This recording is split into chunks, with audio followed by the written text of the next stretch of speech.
এখন আমরা জয়সলমেরের অলিতে গলিতে ঘুরছি। আর হলো গিয়ে জয়সলমেরের যতগুলো ভিডিও দেখেছিলাম সব জায়গাতেই এরকম সবাই কচুরি খাচ্ছে, মানে কচুরি অনেক ফেমাস। তো আমি এখানে একটা ডাল কচুরি নিয়েছি, আর খুবই গরম।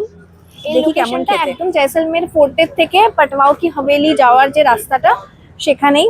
আর কচুরিটা খুবই খাস্তা,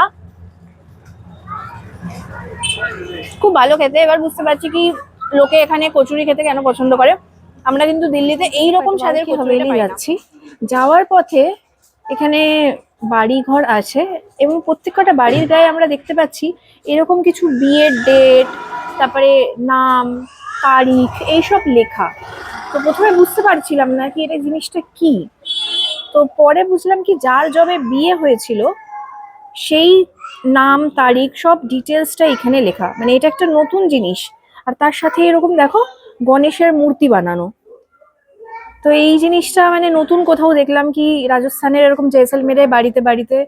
এ দেখো দূরেও দেখা যাচ্ছে বাড়ির মধ্যে, তারপরে এইখানে এই বাড়িটার মধ্যেও আছে। দেখালেই নয়, এইখানে কিন্তু সব লোকজনরা থাকে, ঠিক আছে, বিভিন্ন দোকান লোকজনরা থাকে। রাস্তাঘাট কিন্তু এত পরিষ্কার, মানে একটুও কিন্তু সেভাবে নোংরা নেই, একদম পুরো পরিষ্কার রাস্তাঘাট। তো এইটা খুবই ভালো লাগছে আমার।